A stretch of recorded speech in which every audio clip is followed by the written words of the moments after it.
예, 오늘은 이제 성령의 교리 세 번째 시간이죠, 그죠? 예, 오늘은 성경에서 이제 성령님을 상징하는 것들을 좀 공부해 보려고 합니다.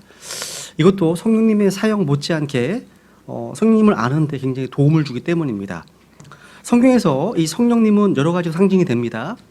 물로도 또 불, 바람, 호흡, 기름, 비둘기, 무슨 세미한 음성, 봉인 등등 상당히 많습니다. 그러니까 이러한 성령님의 상징을 통해서 성령님의 사역과 속성을 배우게 됩니다. 성경은요, 예표와 비유가 많은 책이에요. 우리 주님께서는요, 여러 가지 일상생활의 사례를 통해서 우리 이 일을 도우시는 분이십니다. 그래서 복음서에 보시면 주님께서는 여러 가지 많은 상징들을 사용하셨습니다. 나는 양의 문이다, 나는 생명의 빵이다, 나는 선한 목자다, 나는 참 포도나무다, 이런 것들이 예가 되겠죠, 그죠? 마찬가지입니다. 성령님께서도 자신 관련된 진리들을 우리 일상생활에서 눈에 보이는 것들을 통해서 가르쳐 주신다는 거죠. 그죠? 그래서 이러한 공부를 통해서 성령님에 대한 지식이 깊어지고 성령님의 인도함을 받고 성령님 안에서 걸어가는 그런 성령 충만한 성도들이 되기를 원하는 겁니다. 그러면 한번 첫 번째 여기 교재 보시면 첫 번째 성령님상 첫 번째는 바로 비둘기입니다. 비둘기.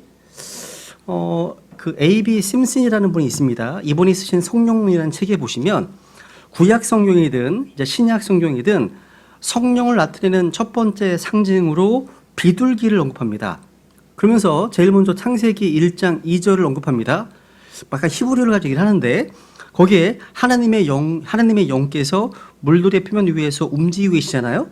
이것은 둥지를 품어 새끼를 돌보는 어분비둘기의 모습으로 일합니다. 근데 거기에 나타난 그림이 굉장히 이상한 배경이라는 거죠. 혼돈하고 형태가 없고 뭔가 비어있고 폐허와 죽음의 황량함이 지배하는 상태잖아요. 그런데 하나님의 영께서 비둘기처럼 둥지를 짓기 시작한 배경은 바로 그런 장면이었다는 거죠. 그러다가 이제 창세기 8장으로 넘어가게 되면 또 다른 황량함과 폐허의 장면이 나옵니다. 노아의 대홍수가 전 세계를 뒤덮었습니다. 그리고 8명을 제외한 모든 사람이 홍수에 잠겨 죽었습니다. 그리고 노아의 배, 단 한 척의 배만 살아남았습니다. 여기에도 비둘기가 나타난다는 거죠. 비둘기가요. 그런데 여기서는 비둘기와 함께 다른 존재도 함께 나오는데 비둘기는 성령의 어떤 상징인데 비해서 검은 까마귀는 악한 영의 상징이죠. 그죠? 우선 한번 비둘기는 자기의 올 때를 아는 짐승입니다. 우선 먼저 예레미야 8장 7절 봅니다. 예레미야 8장 7절 보시면 비둘기는 자기의 올 때를 아는 짐승이에요. 예레미야 8장 7절 참으로 하늘의 황새는 자기의 정한 때를 알며 산 비둘기와 두루미와 제비는 자기의 올 때를 지키거늘 내 백성은 주의 심판을 알지 못하는 도다 말씀하시네요. 그죠? 이런 점에서 비둘기는 이스라엘 백성들보다 더 훌륭합니다. 때로 짐승들은요, 우리 인간에게 깊은 영적 교훈을 주는 실물 교재로 사용됩니다. 하나님께서는 자연을 통해서 우리에게 많은 것들을 가르쳐 주십니다. 또 자연을 통해서 영적 진리와 교훈들을 말씀해 주십니다. 하늘의 태양과 달과 천둥과 번개를 비롯해서 이 세상에는 사소한 것들 하나하나 다 배우려고 한다면 배울 것들이 무척 많습니다. 다 배울 게 있어요. 하나님의 창조물을 통해서요. 거기에는 하나님의 성품, 하나님의 신성과 그분의 어떠하심을 드러내 보여주기 때문에 그렇죠. 그죠? 한번 이제 창세기 8장 다시 가보겠습니다. 창세기 8장. 비둘기는 평화를 상징합니다. 창세기 8장.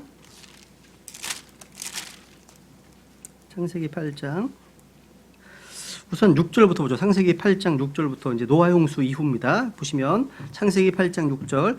40일이 지난 뒤에 노아가 자기가 만든 방주의 창을 열고 까마귀를 내보내매 까마귀가 물들이 땅에서 마를 때까지 여기저기 오가더라. 여기저기는 안 좋은 거예요.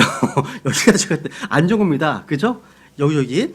또한 그가 비둘기를 내보내어 물들이 지면에서 줄어들었는지 알아보려 하였으나 온 지면에 물들이 있어서 비둘기가 발바닥 놓을 곳을 찾지 못하고 방주로 돌아와 그에게 오므로 이에 그가 자기 손을 내밀어 비둘기를 붙들어서 자기에게로 방주 안으로 끌어들였고 또다시 여전히 이리를 머무른 뒤 다시 그 비둘기를 방주에서 내보내매 저녁 때에 비둘기가 그에게 돌아왔는데 보라 그곳에 입에 잡아뜯은 올리브 잎사귀가 있더라.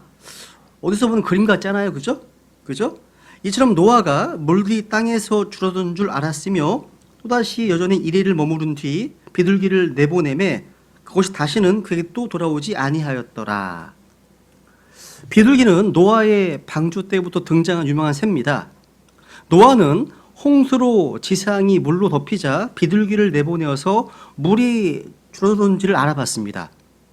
노아가 비둘기를 내보내기 전에 먼저 까마귀를 내보냈습니다. 까마귀. 근데 까마귀는 방주로 돌아오지 않았죠. 왜요?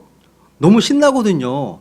까마귀는요, 노아의 홍수, 물 위에 떠 있는 시체들을 먹느라고 돌아올 생각을 하지 않고 이리저리 돌아다녔던 것입니다. 까마귀는 레위기 11장에 보시면 불결한 짐승입니다. 불결한 짐승이에요. 시체를 먹고 더러운 것들 위에 앉습니다. 그런데 비둘기는요, 비둘기는 더러운 것들 위에 앉지 않고 시체를 먹지 않습니다. 그러니까 발을 닿을 곳이 없어요. 안식할 곳이 없다는 거죠. 비둘기는요. 다시 그래서 방주로 돌아왔죠. 이것은 예표론적으로요. 성령님께서 예수 그리스도의 피로 하나님과 화해를 이룬 사람들, 그러니까 하나님과 화평을 이룬 사람들 안에 임하심을 보여주는 겁니다. 그렇지 않으면 하나님 임하지 않으신다는 거예요. 그러니까 주 예수 그리스도를 믿음으로 깨끗해진 사람들 위에만 성령께서 비둘기처럼 임하실 수 있는 겁니다. 그래서 요한복음 14장 17절에 보면 요한복음 14장 17절 보시면 주님 말씀하시기를 이런 말씀하십니다. 곧 진리의 영이시라 세상은 그분을 받아들이지 못하나니 이는 세상이 그분을 보지도 못하고 알지도 못하기 때문이라. 그러나 너희는 그분을 아나니 이는 그분께서 너희와 함께 거하시며 또 너희 속에 계실 것이기 때문이라 하셨습니다.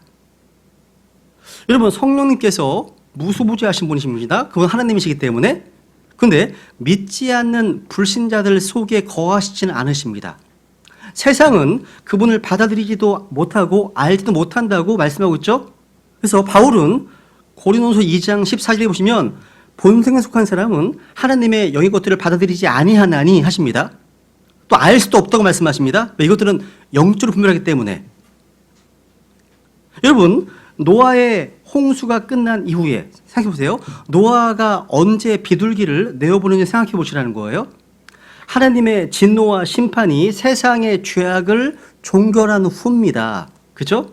그러니까 하나님의 진노가 세상에 집행되었고 하나님의 화평이 임한 때입니다.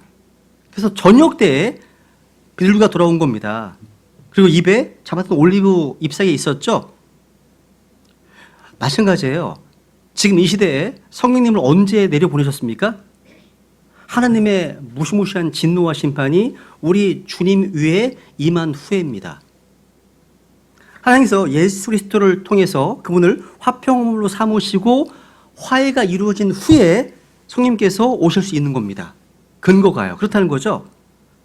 그래서 그렇기 때문에 성령님을 받으려면 가장 먼저 필요한 게 뭡니까?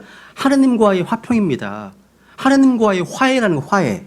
Peace with God이죠. 로마서 1절. 그죠? 그러니까 하나님께서 제시하시는 화해의 헌물이신 예수 그리스도를 마음에 모셔드리는 거죠. 거기에 성령이 임하시는 거예요. 그러니까 우리 안에 성령이 임하시는 때는 바로 예수님을 믿고 구원받은 그때입니다. 그죠? 여러분 사람은 누구나 자기 스스로의 힘으로 하나님과 화평을 이룰 수가 없습니다. 하나님과 화해는 불가능합니다. 그러니까 구원받자는 사람이라 할지라도 그냥 외적인 어떤 평안과 안녕은 뭐 얻을지 몰라도 내적인 평강, 진짜 영적인 평강은 오직 십자가를 통해서만 오는 겁니다. 그래서 성령께서 우리 안에 임하시면 주님의 평강이 임하는 거예요. 주님의 평강이 임해요. 하나님의 평강이요 강력하게 자리 잡습니다.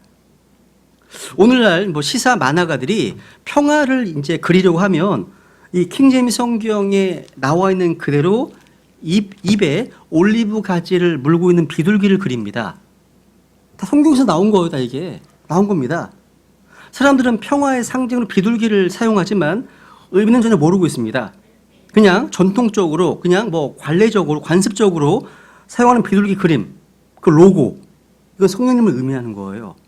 성령님의 임재를 통한 화평을 의미하는 겁니다. 그래서 하나님께서 성령님을 통해서 우리 안에 임한 평화만이 참된 평강입니다. 이게 참된 평화예요. 여기 또 두 번째 보시면요, 비둘기는 순결을 상징합니다. 순결. 한번 우선 마태복음 3장 16절을 볼까요? 마태복음 3장 16절. 거룩한 영, 성령, 그죠? 마태복음 3장 16절에 보면 우리 주님께서 침례 받으신 장면을 한번 보세요. 마태복음 3장 16절.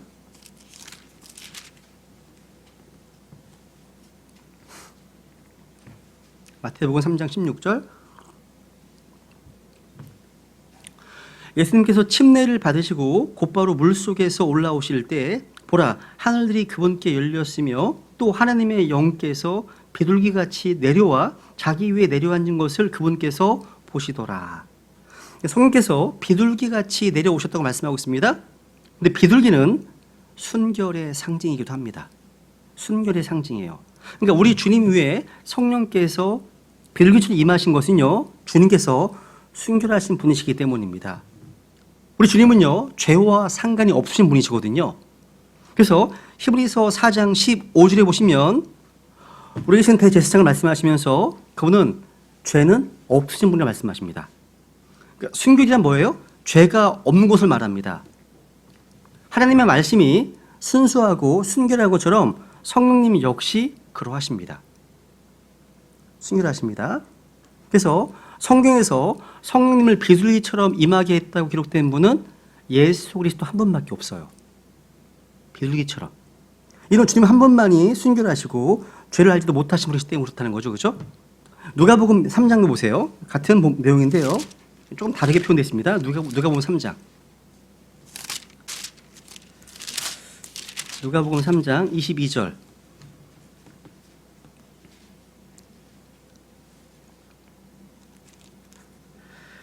성령님께서 몸의 형태로 비둘기같이 그분 위에 내려오시고 하늘로부터 한 음성이 나서 이르시되 너는 내 사랑하는 아들이라 내가 너를 매우 기뻐하노라 하시니라 말씀하시네요. 그러니까 우리 주님 위에 임한 성령이 비둘기같이 내려왔습니다. 누가복음에는 근데 무슨 형태요? 몸의 형태로 비둘기같이 이렇게 표현하고 있습니다. 이는 누군가가요 볼 수 있는 모습이 틀림이 없습니다. 보이지 않는 성령님께서 비둘기처럼 임한 것은요 누군가에게 보여주기 위해서라는 거예요. 침례인 요한은요 우리 주님 위에 임하는 성령님의 모습을 눈으로 목격했습니다. 그래서 요한복음 1장 32절에 보면요 요한이 이렇게 증언합니다. 내가 봅니다. 내가 봄에 성령께서 비둘기같이 하늘로부터 내려오사 그분 위에 머무셨더라. 요한이 봤어요. 이걸 누가복음에서는 몸의 형태로라고 표현한 겁니다. 이것은 오늘날 구원받은 성도들에게 임하는 성령의 모습과는 아주 다릅니다.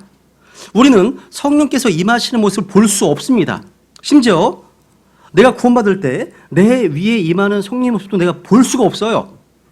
누가 구원받는 순간 그 성도에게 임하는 성령의 모습을 내가 볼 수도 없습니다. 그런데 우리 예수님 위에 성령이 임할 때는요 사람들이 분명히 보였다는 거예요. 여러분 오순절날 사도행전 2장에 보시면요 오순절날 성령이 임할 때 급하고 강한 바람 같은 소리와 더불어서 불의 혀 같은 모습이 보였습니다. 이건 이제 경륜적으로 표적적 증거를 위한 것입니다. 이것은 성경에 단 한 번 있었던 유일한 사례예요. 성령님께서 많고 많은 세대들 가운데 비둘기 모습을 하신 것은 비둘기가 순결을 상징하기 때문입니다. 비둘기는요 부정한 짐승이 아니에요. 주님께서 어린 양과 더불어서 헌물을 받으시는 짐승이 바로 비둘기입니다.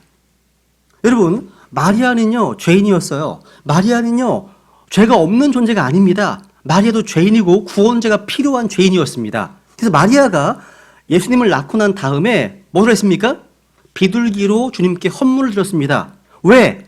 레위기 12장에 보면 부정한 자기 때문에, 언클린, 부정하기 때문에 헌물을 드려야 되는 겁니다. 마리아는 죄가 없는 주인가 아니에요. 그죠? 그래서 디모데 전서에 이런 말씀 하시죠. 디모데전서 5장 보세요. 순결과 관련해서 우리에게 명령하신 내용이 하나 있어요. 디모데 전서 5장 22절. 오늘날은 이런 말 잘 안 하잖아요. 순결? 이런 말 하면 굉장히 좀 되게, 놀림침 당하잖아요. 요즘 그 시대가. 디모데 전서 5장에 보시면, 디모데 전서 5장 22절.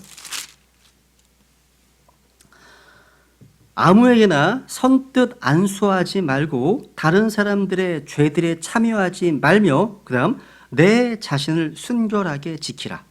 내 자신을 순결하게 지키라 말씀하십니다. 이 약한 세상, 타락한 세상은요, 순결이라는 말을 별로 사용하고 싶어 하지 않습니다. 그런데 성령으로 거듭난 성도들이라면 순결을 지킬 의무가 있습니다. 죄로부터 자신을 순결하게 지키는 일, 이거는요, 저 여러분의 일입니다. 우리가 해야 할 일이라는 거죠. 여러분, 만약에 여기에 거름이 막 놓여 있어요. 여기에 막 똥이 막 널려 있어요. 그럼 여기에 뭐가 끼죠? 여름철에 파리가 막 꼬일 겁니다. 파리가 꼬일 거예요. 당연하죠. 그러니까 더러운 똥, 파리가 올 겁니다. 꽃은요, 꽃은 꿀이나 나비를 부르잖아요. 마찬가지입니다. 여러분의 마음과 언행, 심사, 여러분의 어떤 모습이요, 더럽잖아요? 그러면 파리의 대왕인 마귀가 찾아와요. 마귀가 찾아오고요. 여러분의 삶이 정결하고 거룩하면 성령으로 충만해지는 겁니다. 정말 중요한 거예요, 여러분. 그래서 하나님의 교회, 신약 교회는요, 순결한 신부로 묘사되어 있습니다. 성경에서요. 순결한 신부. 하나 찾아보죠. 고린도후서 11장 2절. 고린도후서 11장 2절. 고린도후서 11장 2절. 내가 하나님께 속한 질투로 너희에 대하여 질투하노니 이는 내가 너희를 순결한 한 처녀로 그리스도께 드리기 위해 한 남편에게 너희를 정혼시켰기 때문이라. 되어 있네요. 순결한 한 처녀. 여러분, 순결한 처녀가 바로 신약 교회의 모습이고 우리 성도의 모습이라는 거죠. 그래서 솔로몬의 아가에 보시면요, 교회를 비둘기로 언급하십니다. 그래서 한번 보세요. 솔로몬의 아가 6장. 시편, 잠언, 전도서, 아가. 솔로몬의 아가 6장 9절. 솔로몬의 아가는 이 솔로몬 왕과 술람의 여인에 대한 이야기지만 또 예표론적으로는 또 예수님과 신부된 교회의 모습으로도 볼 수 있습니다. 솔로몬의 아가 6장 9절 보면 나의 비둘기 나오죠. 나의 위에 보시면 뭐 왕비가 몇 명, 후궁이 몇 명, 뭐 처녀가 많이 얘기하잖아요. 근데 9절 교회입니다. 나의 비둘기, 나의 더럽혀지지 아니한 자는 오직 하나뿐이로구나. 정숙한 순결한 한 처녀잖아. 한 처녀 교회는요. 하나뿐이로구나. 하네요, 그죠? 야, 여러분, 사람은 누구나 더러운 것보다 깨끗한 것을 좋아합니다. 헌 것보다는 새 것을 더 좋아하잖아요. 부정한 것보다 정결한 것을 더 좋아합니다. 그렇게 주님은 더욱더 그러하시죠. 주님 더욱 그러하시다는 거죠. 여기 나의 비둘기, 나의 더럽혀지지 아니한 자는 오직 하나뿐이로구나. 이게 신약 교회여야 되는 겁니다. 신약 교회 모습. 그래서 야고보서 4장 8절에 보면 하나님께 가까이 나아가라. 그러면 너희에게 가까이 오시리라. 너희 죄인들아, 너희 손을 정결하게 하라. 두 마음을 품은 자들아, 너희 마음을 순결하게 하라. 말씀하십니다. 우리는 몸과 외적인 행동뿐만 아니라 자기의 속사람, 자기의 영혼을 늘 말씀의 물로 씻고 성령님이 새롭게 하심으로 순결을 유지해야 한다는 거죠.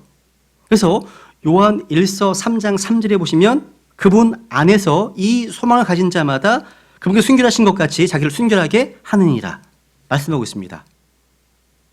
그래서 비둘기는요, 성령님을 예표할 뿐만 아니라 때묻지 아니한 그리스도의 신부도 예표하고 있습니다. 그래서 아가서 앞에 보세요. 2장 14절 보세요. 솔로몬의 아가 2장 14절. 비둘기는 성령님과 더불어 이 그리스도 몸된 교회를 또 우리에게 예표합니다. 아가서 2장 14절. 오 바위 틈과 계단의 은밀한 곳에 있는 나의 비둘기야, 내가 네 얼굴을 보게 하라. 네 목소리를 듣게 하라. 네 목소리는 달콤하며 내 얼굴은 아름답도다. 하나님은 우리 성도들을요, 나의 비둘기야 라고 부르십니다. 교회는 어린 양의 신부입니다. 어린 양의 신부잖아요. 여러분 그거 아세요? 비둘기는요, 더러운 곳을 지나간다 하더라도요, 또 진옥 속을 다녀도요, 더러워지지 않습니다. 왜냐하면, 그러니까 항상 깨끗함을 유지하는데, 그 이유는 비둘기 날개에서 끊임없이 흘러나오는 기름이 세척제 역할을 하기 때문이라고 합니다. 기름이요. 성령의 기름. 그죠? 그러니까 비둘기가 이런 방식으로 깨끗함을 유지하는 것처럼요, 우리도 계속해서 성령님의 씻음을 통해서 죄의 더러움에서 순결함을 지킬 수 있다는 사실. 이게 얼마나 감사합니까? 그러니까 죄와 불의 가운데 더럽혀진 이 세상을 걸어다녀도요, 깨끗함을 유지할 수 있도록 성령께서 해주시니까 얼마나 감사한 일입니까? 그래서 성령님 안에서 걸으면 우리 육체 안에 있지 않은 겁니다. 더럽히지 않습니다.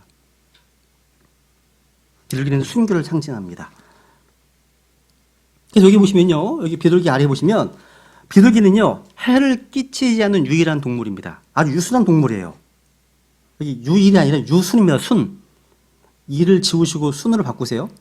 해를 끼치지 않는 유순한 동물입니다. 성령님은요, 사람들에게 해를 끼치지 않으십니다. 주님 말씀하시잖아요. 마태복음 10장 16절에 말씀하시잖아요. 보라, 내가 너희를 보내는 것이 양을 이리들 가운데 보내는 것과 같도다. 그러므로 너희는 뱀같이 지혜롭고 비둘기같이 뭐라고요? 무해하라. 무해하라 말씀하시네요. 그래서 우리는 비둘기를 닮아야 되는 거예요. 또 비둘기는 단일한 눈을 가지고 있습니다. 단일한 눈. 싱글 아이. 단일한 눈이 뭐예요? 음탕한 눈이 아닙니다. 악한 눈이 아니에요. 뭔가 흘겨보는 눈이 아닙니다. 단일한 눈은 뭐냐? 단일한 눈은 한 번에 한 가지만을 바르게 보는 눈입니다. 한 번에 한 가지 보는 눈. 비둘기는요, 동물 가운데서 눈이 가장 맑고 알맞은 자리에 박혀 있는 새입니다. 그래서 우리 주님께서 아가서 5장 12절에 보니까 비둘기 눈에 비유되어 있을 정도입니다. 우리 주님께서요. 그래서 그분의 눈은 비둘기의 눈 같아서 저주로 씻은 것 같고 알맞게 박혔도다 말씀하십니다. 그러니까 비둘기는요, 한 번에 한 가지만을 볼 수 있어요. 이게 싱글아예요, 싱글. 단일한 눈입니다. 한결같은 눈이죠. 외계의 눈입니다. 그러니까 눈이 여기저기로 방향을 틀거나 뭔가 다른 것에 이끌림 받지 않는 눈입니다. 이게요. 그죠? 여러분 그런 거 있으세요? 대화를 하는데 얘가 나한테 집중을 안 하네? 눈이 딴 데 가 있는 것 같아. 기분 되게 나빠요. 이건 싱글아이가 아닙니다. 산만한 눈이죠. 집중을 해야지, 나한테. 그죠? 이게 단일한 눈입니다. 그러니까 처음부터 바라보던 것만 바라보는 거죠. 이런 눈을 비둘기 눈이라고 얘기하는 거예요.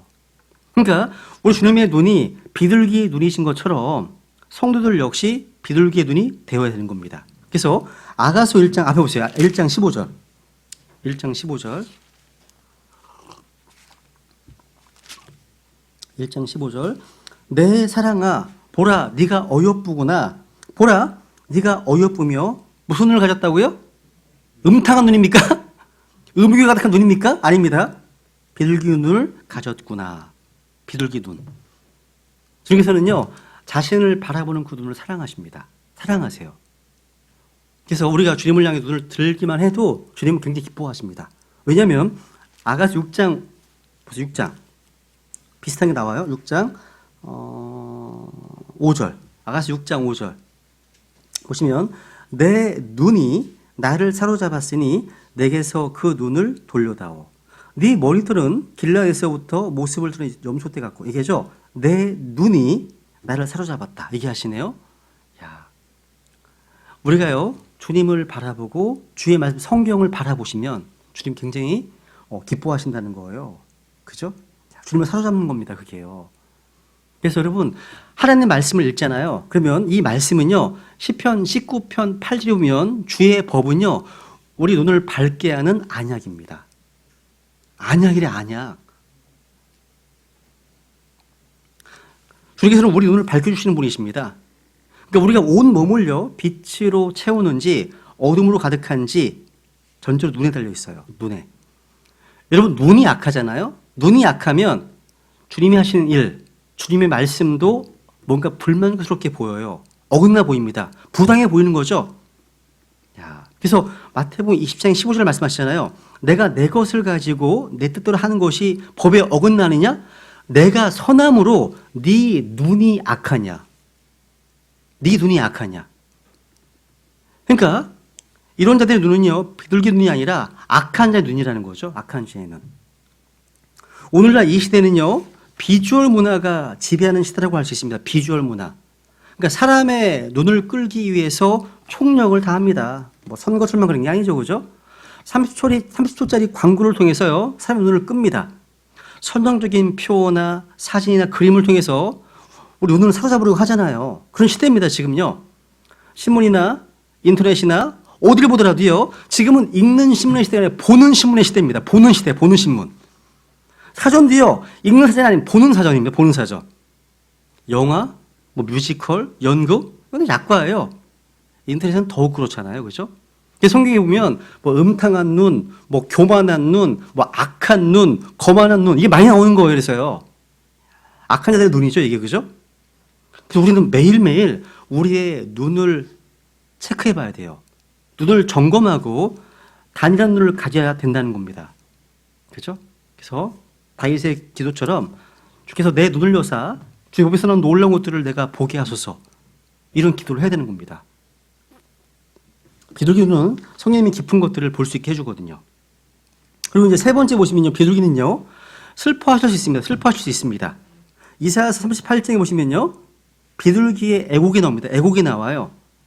이거는 성령님께서도 동일하게 슬퍼하십니다. 이거 하나만 볼게요. 에베소서 4장 30절. 에베소서 4장 30절 읽고 넘어가죠. 에베소서 4장 30절.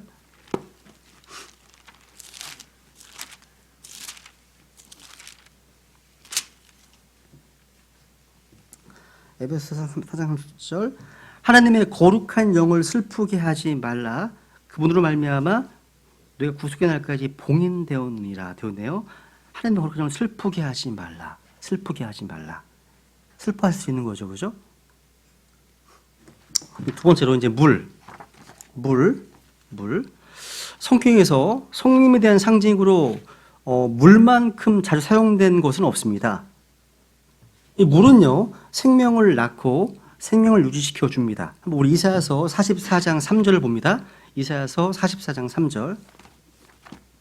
이사야서 44장 3절.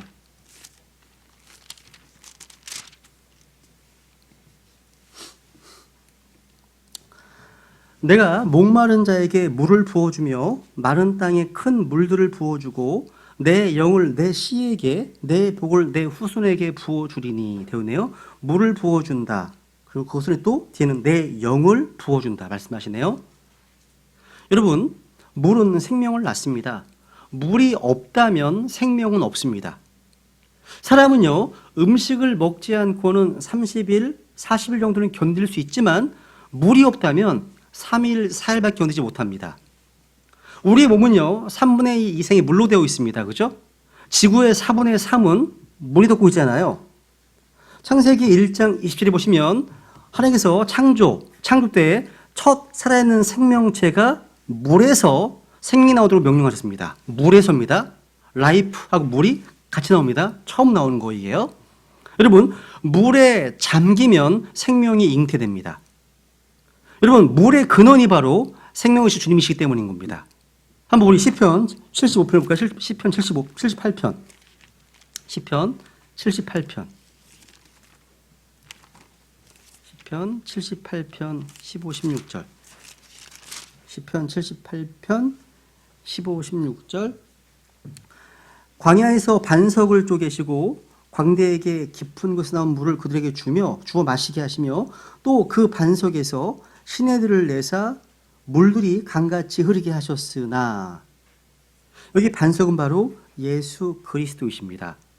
물은 바로 예수 그리스도를 통해서 옵니다. 그러니까 예수님이란 반석을 통해서 나온 물만이 영생을 주는 물이고 다시 목마르지 않은 물입니다. 여러분, 그래서 반석이신 예수 그리스도를 통하지 않는 그 어떤 영도 하나님의 영이 아니고 성령이 아닙니다. 여러분, 예레미야 2장 13절 볼게요. 예레미야 2장 13절. 성경은요, 물에 대해서 굉장히 많이 말씀하십니다. 물이 그만큼 중요하기 때문이에요. 여러분, 물 잘 가리드셔야 돼요. 물. 그죠? 예레미야 2장 13절.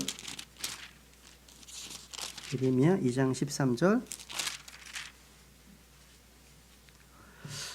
내 백성이 두 가지 악을 행하였으니 곧 그들이 생수의 샘인 나를 버렸고 또 자기들을 위해 물 저장고들 즉 물을 가두지 못할 터진 저장고들을 팠느니라 되어 있네요.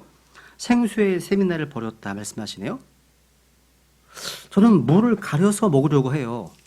웬만하면 불소가 좀 없는 그런 물을 먹으려고 합니다. 예전에는 삼다수를 많이 먹었어요. 지금은 어쩔 수 없이 삼다수가 무거워서요. 집에 갖고 가기 항상 무거워서 정수기 물을 먹습니다. 죽어있는 물을 먹습니다. 어쩔 수 없이요. 여러분, 물을 가려서 먹으려고 하잖아요. 마찬가지입니다. 이처럼 우리가 성령님과 악한 영을 분별할 줄 알아야 됩니다. 주님께서는 생수의 샘이시거든요. 사람들은요, 물의 중요성에 대해서 잘 인식하고 있습니다. 그래서 뭐 약수를 먹고 생수를 먹고 알칼리수를 먹고 안반수를 먹고 뭐 이온수를 먹고 막 그러잖아요. 그죠? 물의 중요성을 역설하고 있지 않습니까? 물이 우리 생명과 건강에 미치는 영향은 이루 말할 수 없이 크기 때문입니다. 영적으로도 마찬가지예요. 요한복음 4장 14절 보시면 한번 볼게요. 요한복음 14절. 요한복음 4장 14절. 중에 사마리아 여인에게 이런 말씀하셨죠. 요한복음 4장 14절 보면 누구든지 내가 줄 물을 마시는 자는 결코 목마르지 아니하리니 내가 줄 물은 그 사람 속에서 솟아나는 우물이 되어 영존하는 생명에 이르게 하리라 하시니라 말씀하시네요. 주님께서 주시는 물은 영존하는 생명에 이르게 하는 물입니다. 영존하는 생명에 이르게 하는 물.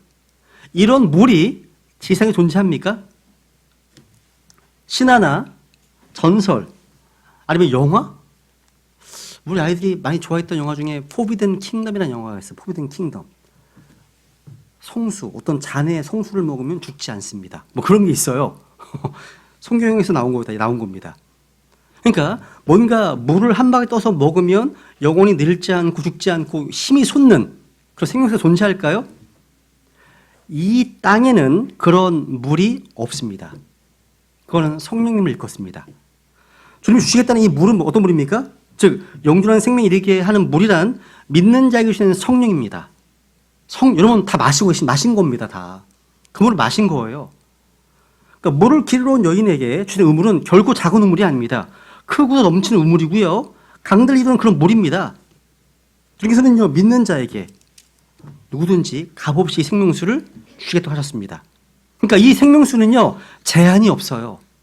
무제한입니다. 값없이 취할 수 있습니다. 그러니까 컵으로만 한 잔 마시는 정도가 아니라 이제는 생수가 솟아납니다. 샘을 주시겠다고 하시는 거예요. 샘을 주시겠다고 하시는 겁니다. 주님께서는요, 물 주시기를 기뻐하시는 거예요. 목마른 자에게 오라고 말씀하십니다. 계시록 21장 6절을 보시면 21장, 22장 두 군데 볼게요. 21장 보시면 주님께서는 마지막 초청을 또 하시잖아요. 마지막 초청. 계시록 21장 6절. 계시록 21장 6절. 또 내게 이르시되 다 이루어졌도다. 나는 알파와 오메가요 시작과 끝이라. 내가 목마른 자에게 생명수의 샘에서 값없이 주리라. 그러니까 목마른 자는 주님께로 누구든지 오시면 됩니다. 주님 물을 주시거든요. 그러니까 물을 구하려고 혼자 애쓰는 게 아니라 주님께 나오시면 되는 겁니다. 오라 하시거든요. 22장 17절 맨 마지막 초청. 22장 17절. 성령과 신부가 말씀하시기를 오라 하시는도다. 듣는 자도 오라 할 것이요 목마른 자도 올 것이요 누구든지 원하는 자는 값없이 생명수를 취하라 말씀하십니다. 누구든지 원하는 자는 취하라고 말씀하시고 값없이 취하라고 말씀하시네요. 그죠? 성령님은 이렇게 생수의 강과 같습니다. 생수의 강인 거예요. 그러니까 배에서 사는 우물들은요 생수의 강이 되어서 흘러나온다는 거죠. 여러분 강이 있는 곳에 풀이 자랍니다. 또 나무가 자랍니다. 짐승이 삽니다. 사람이 살 수 있는 것은 상식이잖아요. 그런 강이 없으면요 아무나 살 수가 없습니다. 강물은 생명 있는 모든 것에 물을 제공해 주는 거죠. 그러니까 성령께서 물로 비유되는 것은요, 성령의 역할이 우리 사람에게 물과 같기 때문입니다. 우리를 통해서요, 성령이 흘러 넘치게 되잖아요. 그럼 우리는 복음을 전할 수 있고요, 혼을 이겨올 수 있고요, 성령을 맺을 수가 있습니다. 왜? 물이 있는 곳에 반드시 생명이 있기 때문에. 생명이 있기 때문에. 그러니까 우리 안에요, 배에서 생명의 강이 흘러 넘치면 목이 가라앉은 자들이 찾아 모이게 됩니다. 모이게 돼 있어요. 그 사람과 교제하기 원하고 그 사람과 대화하기 원합니다. 양떼들이 찾아 쉼을 얻게 됩니다. 쉼을. 근데 물이 없잖아요. 그러면 거기에는요, 생명의 성장도 없고 번창함도 없고 안식도 없고 평안도 없고 뭔가 수확도 없고 열매도 없습니다. 물이 없으면요. 물이 있으면요, 다 있습니다. 제일 중요한 거 이게요. 그래서 성령 충만한 크리스찬들은요, 시편 1편 3절에서 말한 것처럼요, 물가에 심기운 나무와 같습니다. 복 있는 사람은 얘기하잖아요. 물 있는 강가에 심은 나무, 곧 제철에 열매를 맺는 나무와 같다 말씀하시잖아요. 그러니까 성령은 물과 같기 때문에 여러분의 생명에 활기를 줄 겁니다. 열매를 맺게 할 거란 사실이죠. 시편의 다윗은요, 체험을 통해서 이런 영적 비교를 깊이 깨우친 사람이라는, 그죠? 다윗이 말한 강가에 심은 나무, 이 강이 바로 성령을 말합니다. 그래서 나무에 수액이 가득한 것처럼 성령으로 충만한 사람이 되면 열매를 맺고 잎사귀가 시들지 않는다는 거죠. 우리가 주야로 말씀을 묵상하는 사람은요, 성령이 고갈되거나 소멸되는 법이 없습니다. 하나만 더 볼게요. 예레미야 17장 가볼까요? 성령으로 충만한 또 한 가지 방법은요, 주님을 신뢰하고 주님께 소망을 두는 겁니다. 이 역시 물가에 심은 나무와 같아요. 예레미야 17장 7절 8절. 예레미야 17장 7절 8절. 그러니까 모든 우리의 사역의 모든 능력, 소스는 바로 성령님이라는 사실이에요. 예레미야 17장 7절 8절. 주를 신뢰하며 주를 소망으로 삼는 사람은 복이 있나니, 이런 사람이 복이 있는 사람입니다. 8절. 그는 물가에 심은 나무, 곧 뿌리를 강가로 뻗은 나무 같아서 더위가 오는 때를 보지 아니하며 잎이 푸르고 가무는 해에도 걱정이 없으며 열매 맺는 일을 그치지 아니하리라. 물은 성령을 예표합니다. 성령을 통해서 항상 열매 맺는 비결은 바로 믿음입니다. 믿음이죠, 그죠? 또 그다음 보시면요, 물은 또 새롭게 합니다. 물은 새롭게 합니다. 상쾌하게 하고 기운나게 하죠. 시편 46편 4절. 우리 시편 46편 4절을 보세요. 리프레시. 그죠? 시편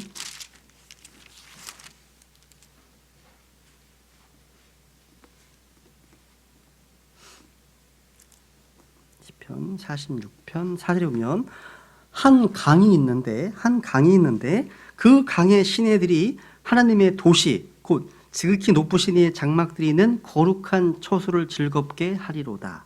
한 강이 있는데 그 강의 시내들이요. 와. 여러분, 요한복음 4장 아까 보셨죠, 그죠? 우리 주님께서 지치고 목이 마르셔가지고요, 뭔가 새 힘을 얻기 위해서 물을 달라고 요청하셨잖아요. 그때 주님은 사마리아 여인에게 생수를 주겠다고 말씀하셨습니다. 그죠? 시편, 여기 뒤에 보세요. 72편 보세요. 72편 6절. 시편 72편 6절. 우리 주님께서요, 비같이, 소나기같이 내려오십니다. 그가 베어낸 풀 위에 내리는 비같이, 땅을 적시는 소나기같이 내려오리니. 야, 비같이.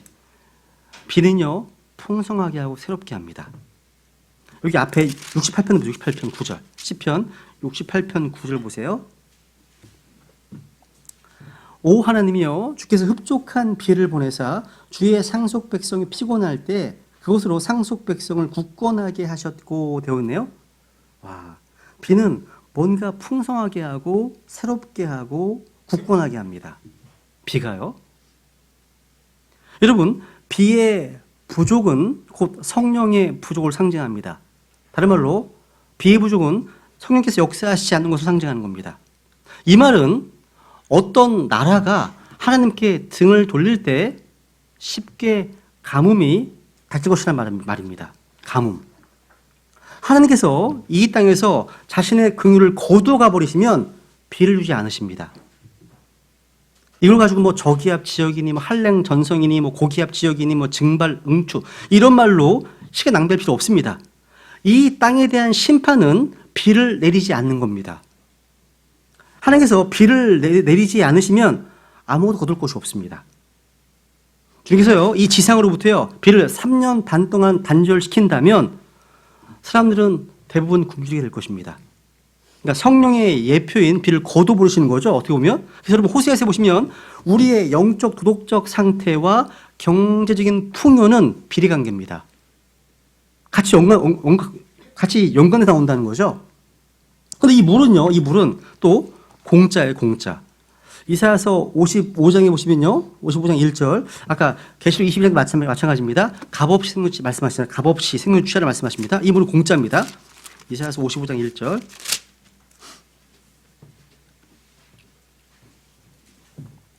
오 목마른 모든 자들아 너희는 물로 나오라 돈 없는 자도 오라 너희는 와서 사 먹되 참으로 와서 돈도 내지 말고 값도 치르지 말며 포도즙과 젖을 사라 말씀하시네요. 야, 돈 내지 말고 값 치르지 말고 공짜입니다. 공짜. 물은 공짜입니다. 여러분 하나님의 선물은 보상으로 얻어지는 게 아니죠. 값없이 주어집니다. 주어지는 거예요. 여러분 성령의 약속은 갈라디아서 3장 24절에 보시면 14절이군요. 갈라디아서 3장 14절에 보시면 성령의 약속은 믿음으로 값없이 주어지는 겁니다. 갈라디아서 3장 14절에 보면 이것은 아브라함의 복이 예수 그리스도를 통해 이방인들 위해 임하게 하고 또 우리가 믿음을 통해 성령을 약속으로 받게 하려 함이니라. 믿음을 통해서 성령의 약속을 받습니다. 그죠? 물은 공짜입니다. 네 번째, 물은 깨끗하게 합니다. 중요하죠? 매일매일 우리가 중요한 배치고죠. 에베소 5장 보세요. 에베소 5장 26절. 에베소서 5장 26절. 이 마지막 때가 되면 될수록 이 물의 어떤 이런 모습들은 우리에게 정말 필요한 주제입니다. 그죠? 실제 삶 가운데 적용해야 할 말씀이죠. 그죠? 에베소 5장 26절. 이것은 그분께서 말씀을 통해 물로 씻음으로 교회를 거룩히 구별하고 정결하게 하려 하심이요 되어 있네요. 우리 주님께서는요 십자가를 앞두시고 제자들의 발을 씻겨주셨습니다. 여러분 물이 없으면 누구도 정결함을 유지할 수 없어요. 손발을 제대로 씻지 아니면 그러잖아요. 손발만 제대로 씻어도 질병의 80%는 예방할 수 있다고요.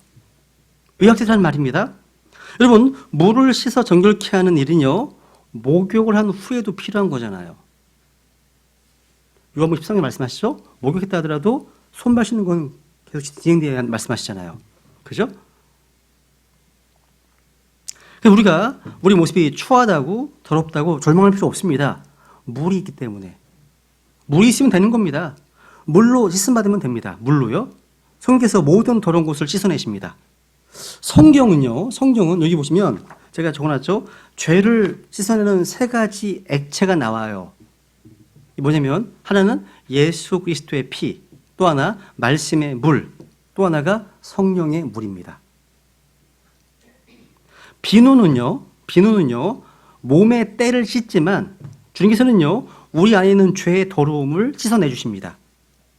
자기 스스로 이 죄를 씻어내려고 애쓰지 마시라는 거예요. 자기 방법대로는 죄를 씻을 수 없습니다. 씻겨지지 않습니다. 그래서 예레미야 2장 22절 보시면 네가 천연 소다로 네 몸을 씻고 많은 비누를 쓸지라도 네 불법이 여전히 내 앞에 표시되어 있다 말씀하십니다. 그런데 우리가 주님 앞에 나와서 말씀을 듣고 주님을 믿으면 성령님의 새롭게 하심이 있습니다. 성령님의 새롭게 하심이 있다는 거죠. 그죠? 구원받을 때 다시 태어남의 씻음과 성령님의 새롭게 하심으로 하셨다고 말씀하십니다. 그러니까 순결함과 정결함은 사람의 행위로 되지 않고 오직 성령으로 말미암는다고 말씀하시는 겁니다. 그래서 우리는 성경을 통해서 말씀의 물로 씻음받고 성령을 거룩하게 된다는 것을 많이 볼 수 있는 겁니다. 그렇죠? 다섯 번째, 물은요 풍부합니다. 풍부해요. 그렇죠? 요한복음 7장 38절. 물은 풍부합니다.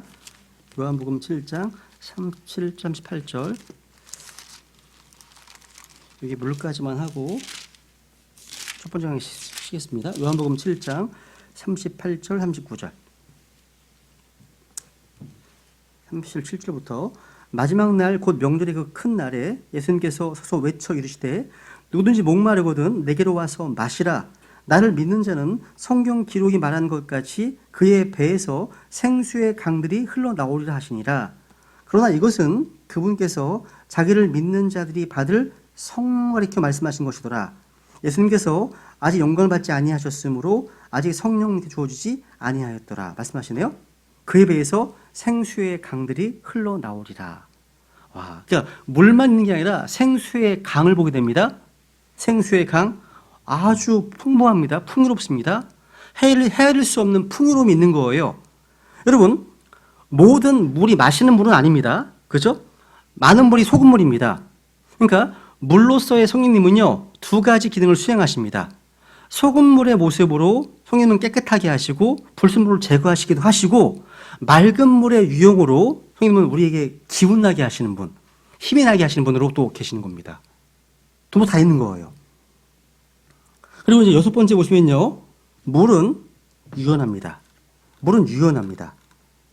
물은요, 안 싸워요. 물은 싸우지 않습니다. 물은요, 길이 막히잖아요. 그러면 어떻게 됩니까? 기다립니다. 기다려요. 정면으로 돌파할 수 없을 때는 우회합니다. 우회해요. 근데 결코 포기하지 않습니다. 이 물의 성질이에요. 목적지를 향해 끝없이 전진해요. 물은 항상 자기가 나아갈 길을 찾아서 멈추는 일이 없어요. 물은요, 조용히 고요하게 흐르지만 앞을 향해 전진합니다. 우린 배워야 돼요. 이런 물의 습성을요. 배워야 됩니다. 성님도 이와 마찬가지입니다. 또 물은요, 흐르면서 일을 해요. 물은요, 흐르면서 생물을 살립니다. 그러니까 물의 특징은 순환입니다. 순환입니다. 물은요, 흐르면서 물고기를 살리고 모든 만물을 소생시킵니다. 물이 임하는 곳에요. 물은요, 스스로를 움직여서 다른 것을 움직입니다. 물은 항상 살아서 움직이는 거예요. 그래서 이사야서 55장 10절 보세요. 이사야서 55장 10절. 이거 찾고 좀 쉬었다 하겠습니다. 이사야서 55장 10절.